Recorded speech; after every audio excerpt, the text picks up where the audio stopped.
Is NFL Sunday the most sacred day of the week? How far would you go to support your NFL habit? And what team has the worst fans?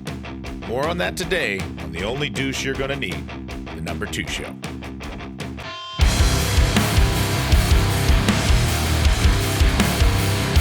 I'm Rafe Williams, and welcome back to the Number 2 Show, the only show getting paid to put a camera in the bathroom. Take that, Chuck Berry. With the start of football season, we thought we'd take a moment to acknowledge those who fought and served. The heroes. We've all seen them. Grown adults transformed into tribal warriors by the power of team jerseys of men half their age and overpriced beer. NFL fans.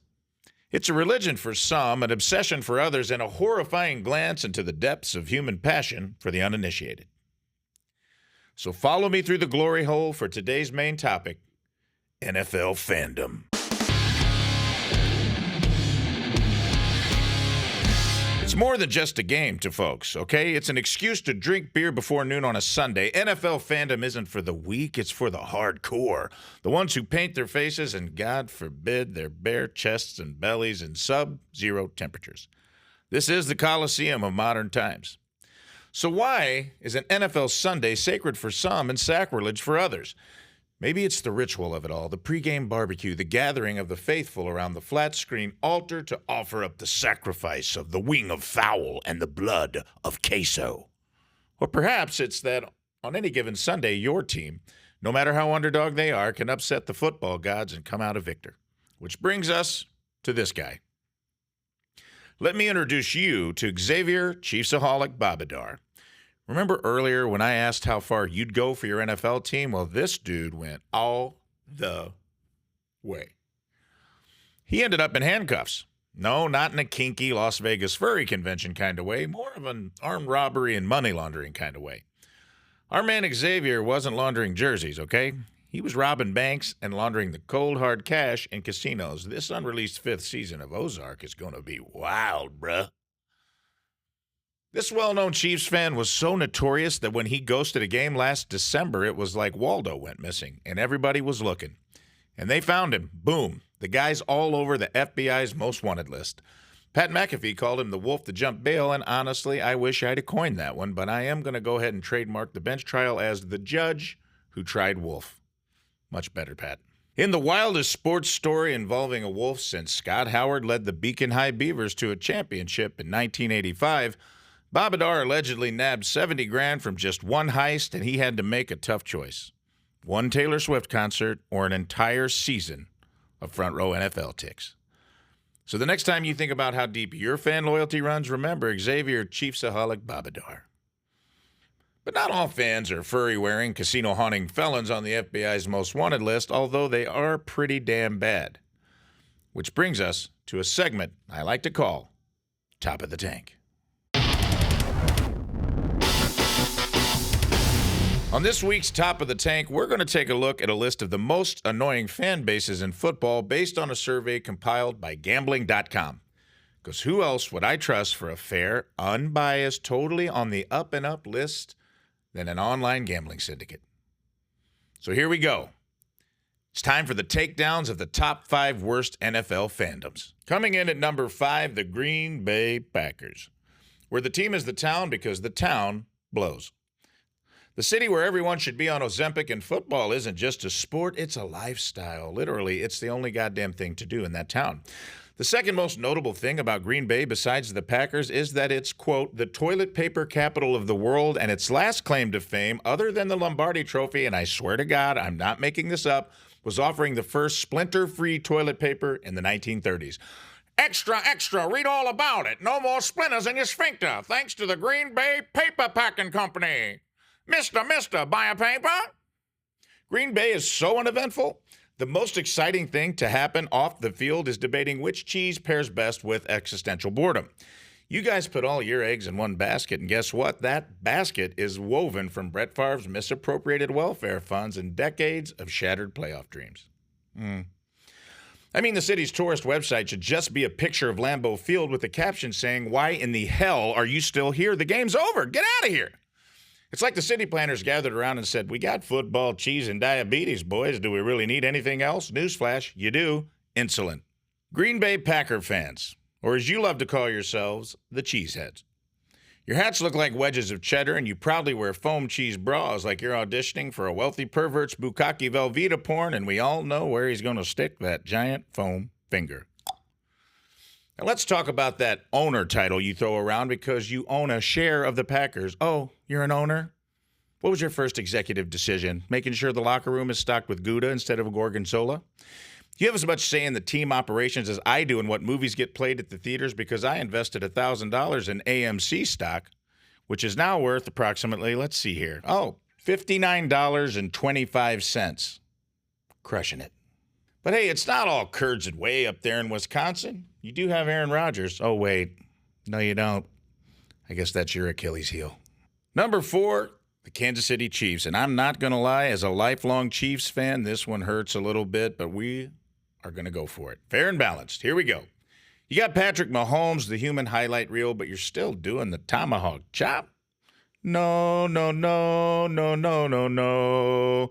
That's like driving a Tesla with a pair of truck nuts hanging off the back. It don't make sense. Let's be honest, KC. You've got a great football team, a legendary QB, and ribs that could make a vegetarian rethink their life choices. So why, oh why, do you insist on sticking to not just the chop, but also a chant that even your own franchise is deemed insensitive? You know it's bad when even Hitler would be like, you might want to pump the brakes a little bit on the chanting and this whole thing. It does not end well for anybody, you silly gooses. Don't do this. This is bad. Don't be doing the chop. You start with the chop. Next thing you know, you flip it over and you're in big trouble. Believe me, I started with the chops and I accidentally flipped it over. Next thing I know, I'm in deep shit. Do you need a signal from Mahomes himself to audible out of this one, or are you waiting for Andy Reid to draw up a more inclusive chant on his Waffle House menu play sheet? Kansas City, you got Arrowhead Stadium. It's named for Native American artifacts. If you love history so much, maybe it's time to join us in the present. You've mastered barbecue. How about you smoke out those antiquated traditions while you're at it? Number 3, the Buffalo Bills. Oh, I'd fuck me. Was she like a big old fat person? Yeah, besides being named after the killer in Silence of the Lambs, recently your owner, Terry Pagula, said some things that make the tomahawk chop seem pretty open-minded. But let's set that aside for now and just talk about your fandom. Bills fans, or should I say, Bills Mafia. You're an entity unto yourselves. You know, you've reached a new echelon of fandom when insane clown posse fans look at you and say, Jesus Christ, they need to tone it down. It's as if someone took the energy of a wrestling smackdown and fused it with a demolition derby, then sprinkled the reckless abandon of a college frat party where everybody roofied themselves. Most fans bring grills and beers. You bring plywood and emergency room copays. Of course, those do come in handy when you're doing stuff like this. Go! Go! There we go! You turned tailgating into an audition for Jackass: The Sad Years. Honestly, I can't decide if that's an IQ test you're failing or a Darwin Award you're winning. If you've never seen a Bills Mafia tailgate, imagine a Mensa meeting, but the exact opposite. And let's not forget, this is Buffalo, the city where people think wings are a food group and snow is a personality trait.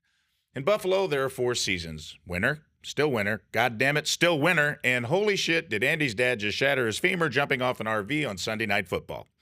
For our number 2 spot, let's wing it over to Philadelphia, the city of brotherly love, which should be renamed the city of brotherly shove, ing doo-doo into your mouth, because we all saw the guy eat a horse apple after the Super Bowl.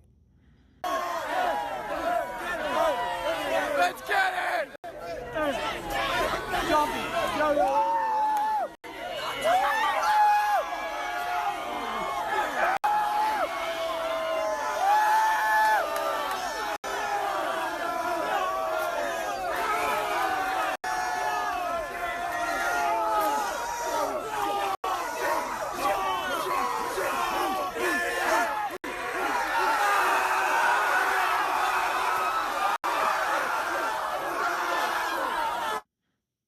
You just can't unsee some things.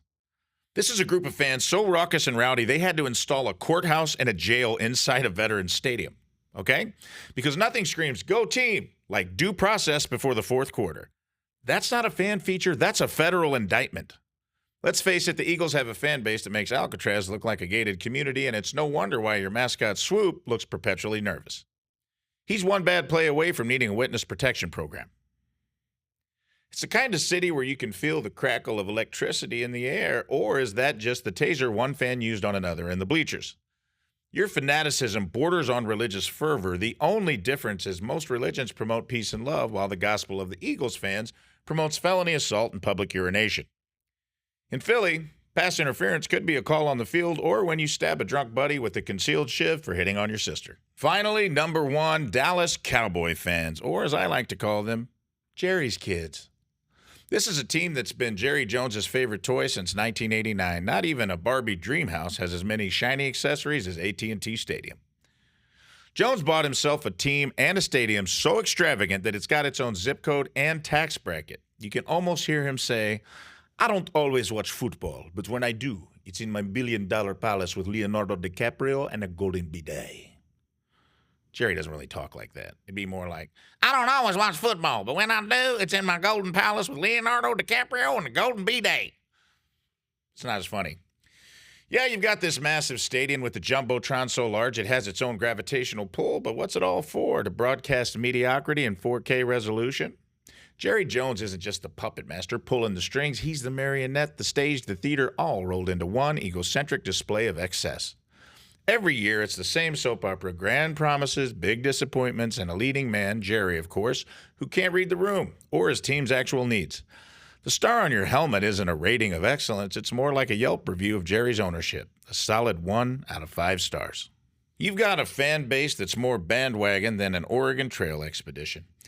The Cowboys are like that rich kid in school who everyone hangs out with because he's got a swimming pool and his dad's Playboys, but let's be honest, it's not like he earned those toys or the friends that come with him. Cowboys fans love to reminisce about the glory days of the 90s. Yeah, remember when you guys were relevant? Pepperidge Farm remembers. Maybe one day you'll make it back to the Super Bowl, but until then, you'll always have your Jerry's, deep pockets. Oh, you know what that sound means. It's time for the wrap-up. There you have it, folks. Whether you're a die-hard Steelers fan who thinks every year is our year, or a Jets fan who's just waiting for the sweet release of death, NFL fandom is the great American pastime. It's the highs, the lows, the "oh no he didn't," the butt fumbles, the immaculate receptions that keep us coming back for more. If you're a true NFL fan, or even if you're just here for the halftime bathroom break, hit that like button, subscribe, and ring the bell. Share your craziest NFL fandom stories in the comments below, or shit all over what I just said. And let's keep the party going. Until next time, may your teams win and your bathrooms be unoccupied. I'm Rafe Williams. Thanks for watching The Number 2 Show.